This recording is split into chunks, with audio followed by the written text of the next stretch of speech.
So the first distillery that I went to is called Tree Spirits Winery and Distillery.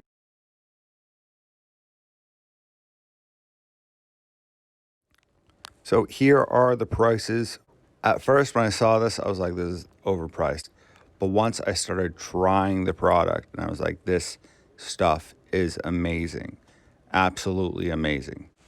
So here's the second page or the back side of the menu.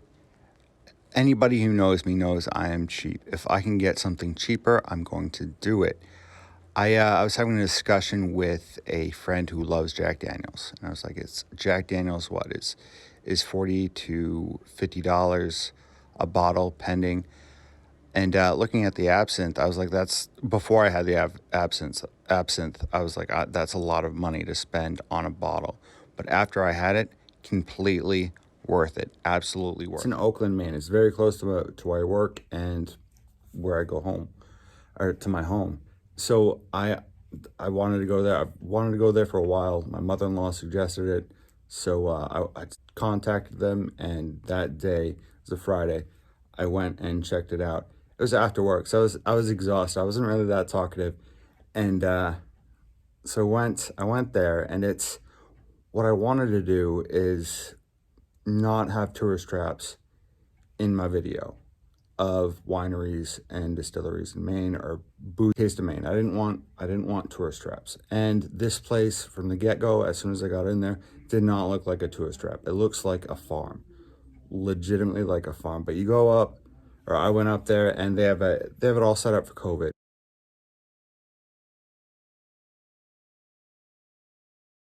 So you can't go inside where all the wine is, and that's normally where the tasting room would be. The tasting room is outside, and they have a neat, nice outdoor area set up with a stove, and it's really nice. It's beautiful. It's a great place.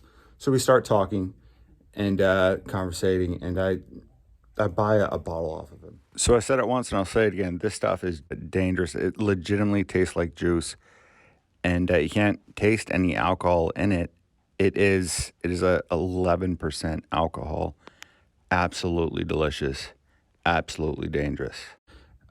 He gave it to me, and he kind of started talking, but it wasn't talking about the wine the sample, and it just tasted like juice. And I was like, this guy's trying to sell me juice, right? It just tastes like juice.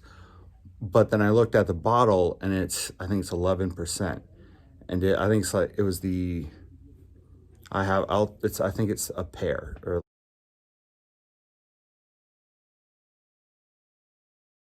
But then, so we started talking more, and he brought out the good stuff, the real good. So he had maple rum, and I didn't have any of that, which they're known for the maple rum. I've had the maple rum before. I wanted something I hadn't had yet.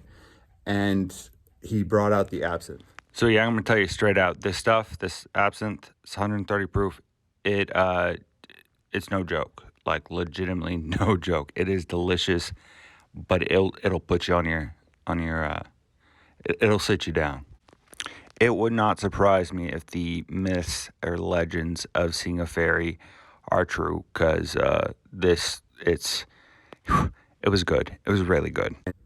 Which is 130 proof, and I've never had before. So he's telling the history of it. So, because I kind of know the history of it just from watching movies and being interested in history in general. So I know a little bit about absinthe. But back in the 1800s, it was really popular in Paris with the artsy fartsy crowds, I guess the best way to put it. Vincent van Gogh, a lot of artists were drinking. A lot of people. In fact, happy hour became known as green hour, which the wine industry was not pleased with, and the wine industry had more money. So they started pretty much a hate campaign that got absinthe banned for a year, or 100 years, I mean. So anyway, he gives me a little bit. Well, at first I was gonna have any, and then I was like, I gotta have some. I'm here. I gotta have some. So he put a little. I asked him. He said, "Yeah, absolutely."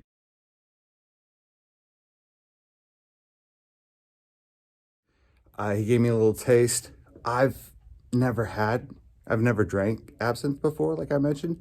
So I just took it, I drank it like a shot. And Dave's like, no, you gotta drink it with water. And at first it was a very, because at one point it was a medicine. So it was kind of a medicine taste. I was like, this isn't good at all. Not, I mean, like, because I had expectations. And then it started, after a while, it started to get minty. And you could taste all the flavors in the absinthe. You can taste every flavor that's in that liquor or that booze. Anyway, all ingredients that are put into process is made in Maine or farmed from Maine, except for one thing. I think it was one wormwood or something in the absinthe that they had to go out of state for. But other than that, Maine products all the way. Amazing little stop. Gorgeous, very beautiful, especially in fall.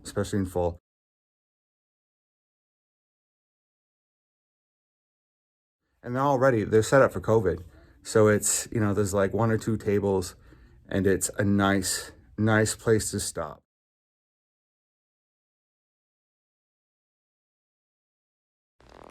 So the picture of the cup that I have that's sitting out on a deck, amazing picture, but this is the rum that's in there.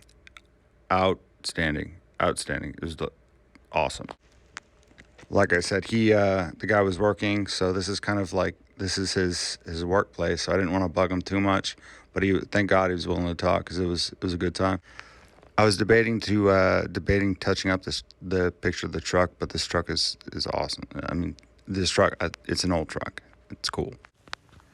The shop's not that big, or this distillery's not that big. I mean, it's big enough to fit probably, I mean, for COVID standards, 2 people and maybe the distiller or the shop owner. And what gets me is none of this stuff is show. It's all used.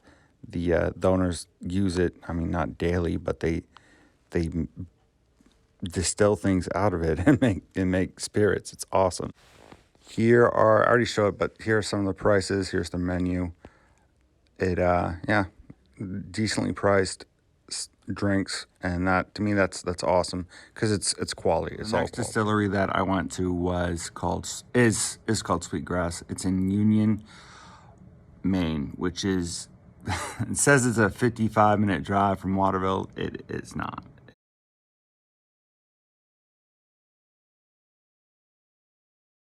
It's an amazing time. There's a lot of old Maine on those roads. They're narrow roads, and just a good time. It was the first time I've had whiskey before, but I've never drank whiskey off of the still.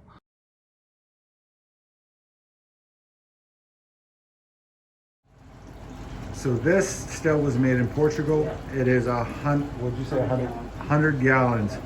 That is something else. You can see that, like, the bricks and the fire and the still itself working. That is so cool. We got up there. It was a long day. My friend Richard, who drove me up there, I learned my lesson first distillery. I get a DD. I wasn't drunk. I didn't drive drunk. I'm just saying it's a smart idea. Like I said, back roads the whole way. Gorgeous. We saw a turkey. This turkey was something else. So this turkey was legitimately in the middle of the road and wouldn't move. The other 2 moved. This guy did not want to move at all. Like I got out, slammed the door, nothing, honked the horn, nothing. He just stood there. He's the king of the road. You're lucky. So we're exhausted. Richard and I are exhausted from, we volunteered all day. I've talked about it a couple times in the video. Exhausted. And I was not, once again, not in the talkative mood at all. I wasn't, I just wanted to get in, get out. So we get there, and it's gorgeous. It's a gorgeous spot.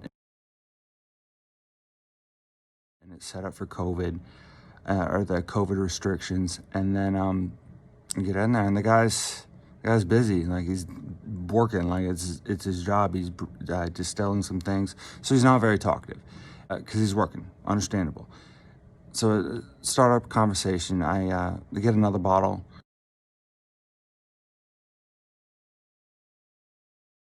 which it was like this apple cider was delicious. Anyway, or hard apple cider, and my wife loved it. Anyway, I started talking, and I saw a while ago a documentary on a Netflix documentary about Scotch and distilling Scotch in Scotland. He started talking about the Scotch in Scotland. He offered me some Scotch or whiskey off the still, and it was like my eyes started to tear up because it's straight alcohol, and it's that Rich was next to me. He's like, "Are you crying? Are you crying a little bit?" It was amazing. It was an amazing thing, an amazing experience. So this is 2 years in the barrel. Yeah. I'm about to sniff it because it smells good. Oh my! I wish everybody else could smell that. That smells amazing. Ooh, and that's what all these little adventures are great, awesome experiences. Something to tell. It's not about the drinking, although the drinking makes it fun, but it's about, like I said, the experience, the fun. It's fun, the adventure, and it's something to do during COVID. We're not locked down here, but at the same time, I mean, there's restrictions, understandable. But so we talk a little bit more. The still that he was using was from Portugal. All the rest of the ingredients were from Maine farms and Maine made. And it's just good to know, like, you can tell the difference in the alcohol when you drink it. It's pure, I guess.